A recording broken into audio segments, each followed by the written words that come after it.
Europe built this tiny electric vehicle more than a decade ago. It wasn't a concept. It wasn't a prototype. Anyone could actually buy one. It promised something the modern car industry rarely talks about anymore: simple transportation. Yet after years on the market, only around 30,000 were sold. Today, affordable cars are disappearing across Europe and beyond. So did this little electric vehicle fail? Or did it expose a much bigger problem? Because this isn't really the story of one unusual EV. It's the story of why building a truly affordable vehicle has become far harder than it looks.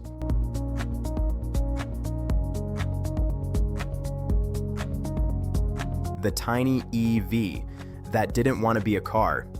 At first glance, the Renault Twizy doesn't even look like a real car.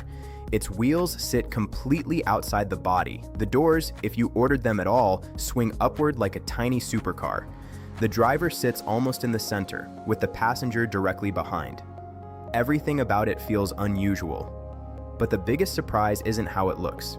It's how Europe chose to classify it. Legally, the Twizy isn't a conventional passenger car. In many markets, it's classified as a heavy quadricycle, a separate category designed for very small four-wheeled vehicles. That single decision changed almost everything. The vehicle could be lighter. It needed a much smaller battery. Its electric motor produced only a fraction of the power found in most electric cars.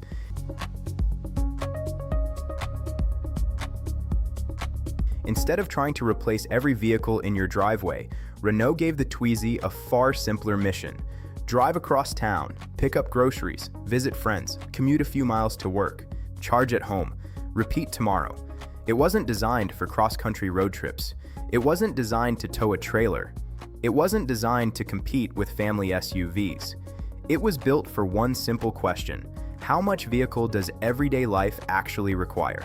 For millions of urban residents, daily driving covers surprisingly short distances. A retired couple visiting local shops, a university student commuting across town, a cafe owner making morning supply runs, a delivery worker navigating crowded city streets. For journeys like these, carrying 2 tons of steel every day may not always be necessary. The Twizy challenged that assumption. Its designers removed almost everything people traditionally associated with cars. Less weight, less complexity, less power, less material. On paper, that should have meant one thing: a dramatically cheaper vehicle. But that's exactly where the investigation begins. Because despite removing so much, the Twizy still wasn't cheap.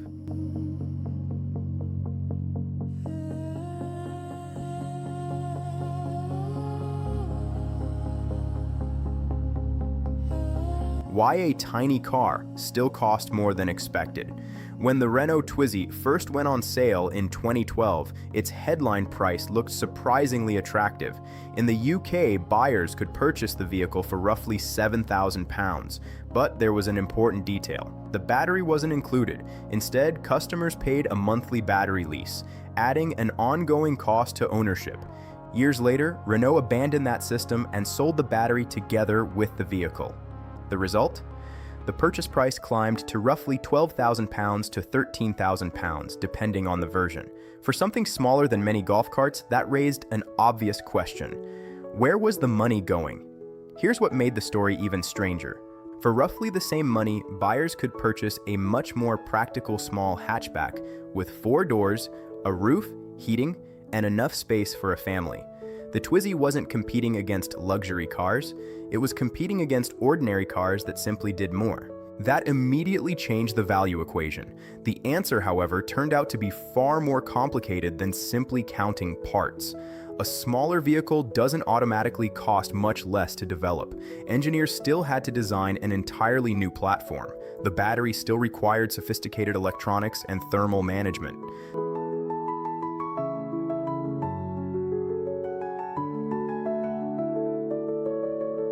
The vehicle still needed engineering and certification for its legal category. Factories still required tooling. Suppliers still needed to manufacture specialized components. And perhaps most importantly, Renault wasn't building hundreds of thousands of Twizys every year. Production remained relatively limited, meaning development costs were spread across far fewer vehicles. the economics looked very different from those of a mass-produced compact car.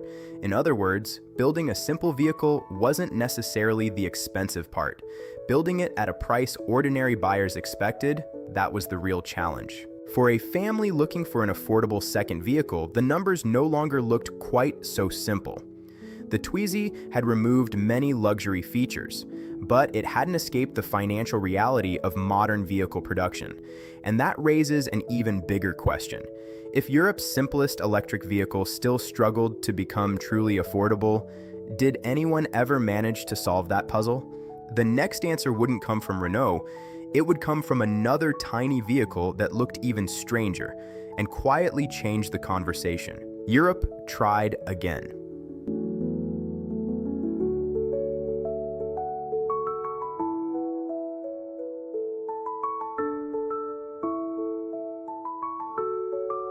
If the Twizy had truly proven that people didn't want tiny electric vehicles, the story should have ended there. It didn't. Less than a decade later, another French automaker reached a very different conclusion. Citroën looked at the same crowded cities, the same short daily commutes, the same rising fuel prices, and instead of building a larger electric car, it went even smaller. The result was the Citroën Ami. Like the Twizy, it belonged to the quadricycle category. It was designed primarily for city streets. Its top speed was limited to about 45 kilometers per hour. Its battery was small. Its range was modest. It wasn't trying to replace a family sedan. It wasn't trying to conquer the highway. It simply promised inexpensive urban transportation. But unlike the Twizy, the Ami immediately fixed several practical problems.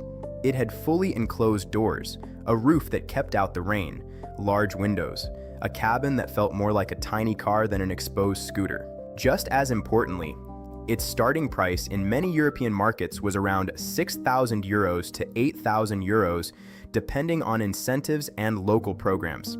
Still not cheap, but noticeably closer to what many buyers expected from such a small vehicle. The market responded differently.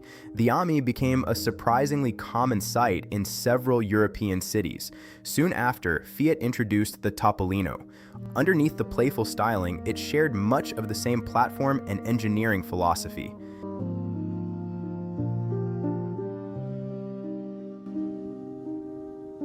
That was an important clue. Twizy hadn't killed the idea of the micro EV. Europe was still investing in it. Something else became clear. None of these vehicles were trying to compete with a Volkswagen Golf, or a Toyota Corolla, or even a compact crossover. They were chasing a completely different mission. A short trip to the grocery store, a quick commute across town, a visit to a local cafe, a school pickup a few blocks away. For many households, these journeys make up a large share of everyday driving. Yet they rarely require a vehicle capable of traveling hundreds of kilometers at highway speeds. That raised an uncomfortable question. If Europe continued building tiny electric vehicles, why were affordable cars still becoming harder to find? Maybe the answer wasn't hidden inside the vehicle itself. Maybe it was hidden inside the economics of building millions of them. And that's where the investigation takes an unexpected turn, because while Europe was still experimenting with small electric vehicles, another country was quietly building something that looked even simpler and selling it on a completely different scale.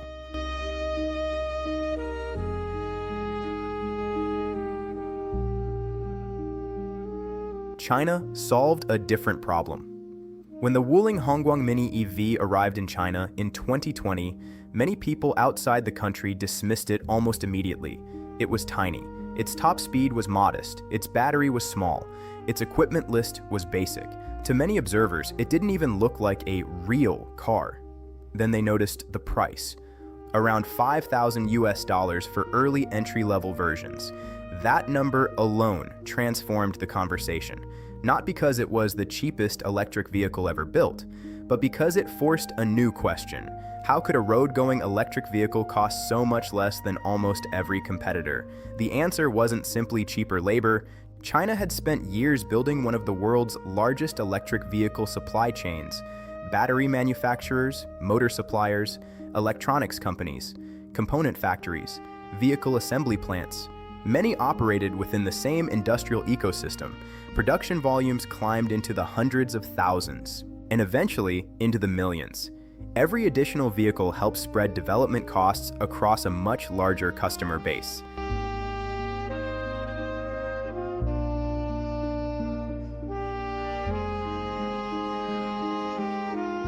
That changed the economics completely. Scale became one of the product's biggest advantages. Just as important was its purpose. The Wuling Mini EV wasn't pretending to be a luxury vehicle. It wasn't promising cross-country vacations. It wasn't replacing every car in the driveway. It targeted short urban trips, shopping, commuting, visiting friends, running everyday errands. In other words, the same everyday mission that Renault had imagined years earlier with the Twizy. But one difference stood out. Europe had demonstrated that a tiny electric vehicle could exist. China demonstrated that a tiny electric vehicle could be produced at enormous scale. Those are not the same achievement. And they point to two very different challenges. One is engineering, the other is economics. The next part of the story reveals something even more surprising. Because long before either of these vehicles appeared, America had already experimented with small electric vehicles of its own.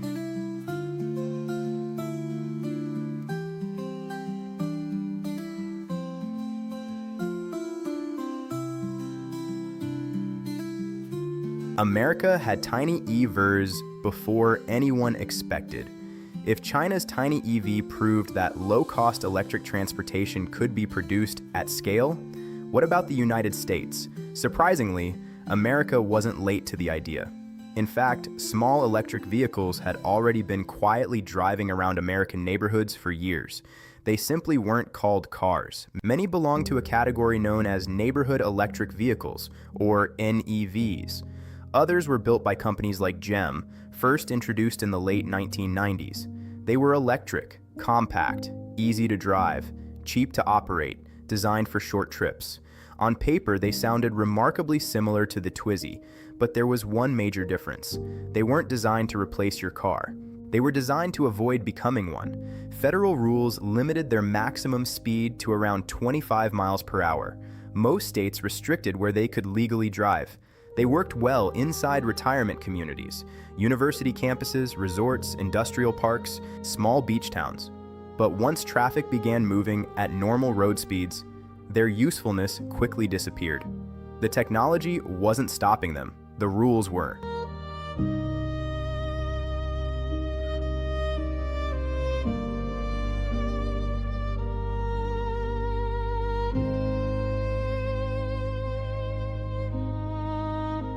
That single limitation prevented millions of potential daily trips from ever becoming realistic.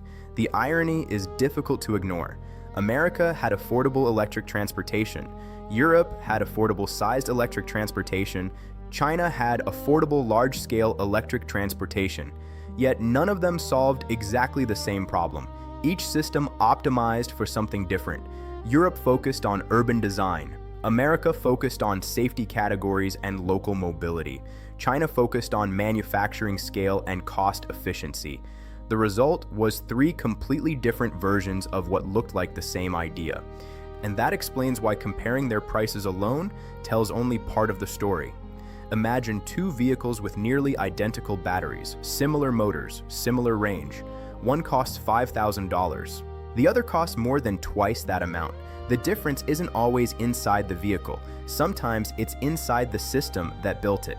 Manufacturing volume, supplier networks, certification costs, distribution, financing, after-sales support.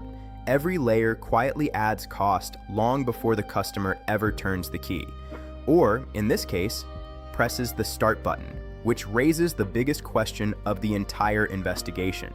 If building a simple vehicle requires such a complicated system, where does most of the money actually go?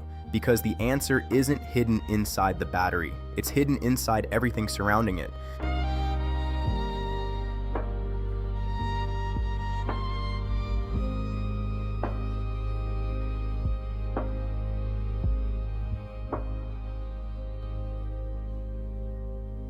The hidden cost.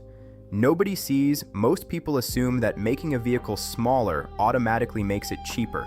It sounds perfectly logical. Use less steel, install a smaller battery, build a lighter chassis, charge less money. But modern vehicle manufacturing doesn't work that way. The physical vehicle is only one part of the total cost. Long before the first customer places an order, millions of dollars have already been invested. Engineers develop an entirely new platform. Design teams create body structures. Software must be written and tested. Factories need specialized tooling. Suppliers build production lines for components that may only fit one model. Every one of those costs exists before a single vehicle leaves the assembly line. Then come the expenses most buyers never see. Testing, certification, quality control, warranty coverage, replacement parts, dealer networks, service training, logistics, inventory, marketing. Even a vehicle designed to be simple still depends on an extremely complex business, and complexity is expensive. That's why low production volume becomes such a powerful disadvantage. If development costs are shared across 50,000 vehicles, each one carries a much larger share of that investment. Spread those same costs across 2 million vehicles, and the math changes dramatically. Scale doesn't just reduce manufacturing costs, it reduces almost every hidden cost surrounding the product. That helps explain why building an affordable vehicle is often harder than building an expensive one. Luxury vehicles have room for higher profit margins. Simple vehicles don't. Every additional dollar matters, every new requirement matters, every extra component matters. The engineering challenge isn't simply removing features, it's removing costs without removing the value customers expect. And that's exactly where many manufacturers face their biggest dilemma. Because while engineers are trying to simplify vehicles, the market keeps asking for something very different. Bigger screens, more power, longer range, more comfort, more technology, more capability. The next chapter reveals why that demand may have reshaped the entire automotive industry.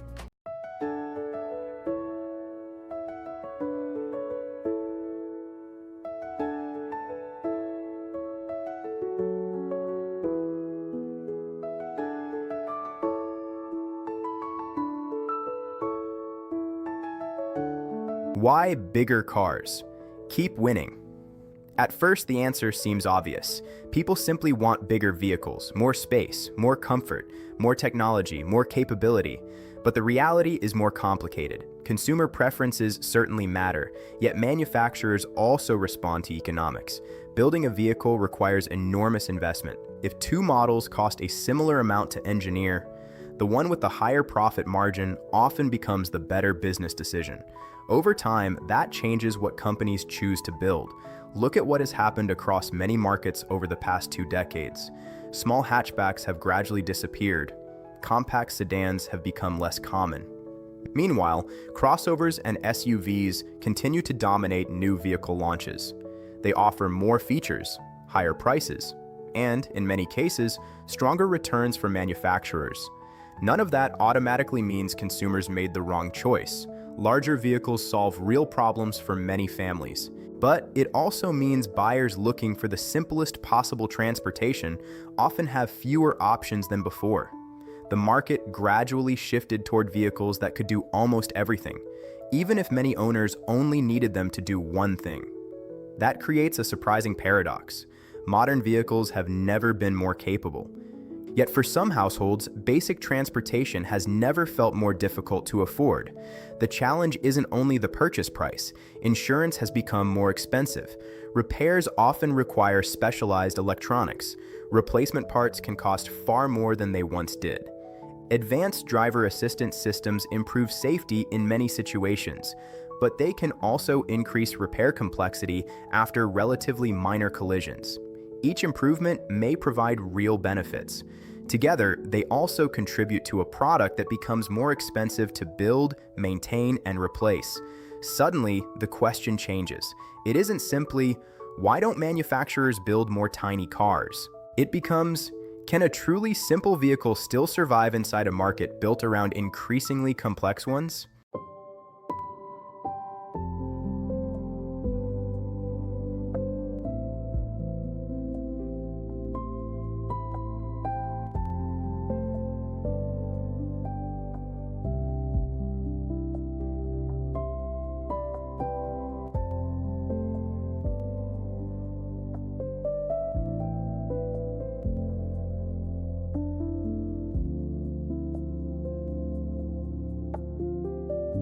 Was the Twizy simply too early?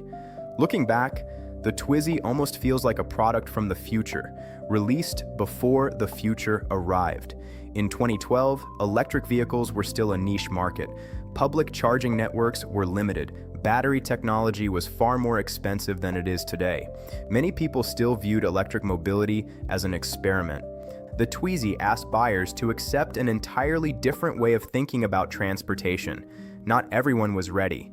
More than a decade later, the world looks different. Cities are becoming more crowded. Parking spaces are becoming harder to find. Electric vehicles are increasingly common. Battery technology continues to improve. Urban planners are paying greater attention to compact mobility. For households with 2 vehicles, a small second vehicle may now make more sense than it did years ago. In that environment, some of the questions the Twizy asked no longer seem unusual. They seem increasingly relevant. That doesn't necessarily mean the Twizy would become a bestseller if it were launched today. Many of the same economic challenges would still exist. Production scale would still matter, regulations would still matter, consumer expectations would still matter, but perhaps the conversation would be different. Instead of asking, why would anyone buy something this small? More people might ask, do I actually need something bigger? Sometimes, the success of an idea depends not only on good engineering, but on the moment in which it appears.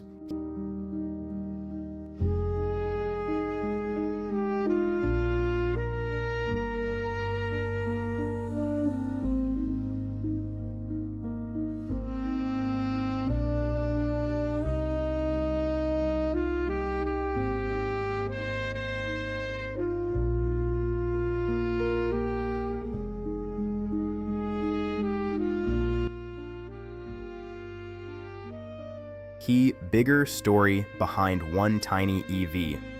At the beginning of this investigation, the Renault Twizy looked like the mystery, a tiny electric vehicle that never became mainstream. Now it looks more like a clue. Europe proved that a micro EV could be built. Citroën showed the idea could evolve. China demonstrated what large-scale manufacturing could achieve. The United States showed that similar concepts had existed for years in specialized markets. Each approached the same challenge from a different direction. None produced a universal answer. Perhaps that is the most important discovery of all. The biggest obstacle was never the size of the vehicle. It wasn't a lack of imagination, and it wasn't a single company making the wrong decision. It was the difficulty of delivering transportation that remained genuinely simple while fitting within modern economics, regulations, manufacturing systems, and consumer expectations. Building a small vehicle turned out to be relatively straightforward. Building one that millions of ordinary people could easily afford was far more difficult. The Renault Twizy didn't change the automotive industry, but it asked a question that still hasn't been fully answered. How much vehicle does everyday life actually require? As cities continue to grow, as energy costs evolve, and as manufacturers search for new ways to build affordable transportation, that question may become more important than ever. Because perhaps the future of mobility isn't about making every vehicle bigger or smaller. It's about making the right vehicle for the right job. And that may be the lesson this tiny electric vehicle was trying to teach all along.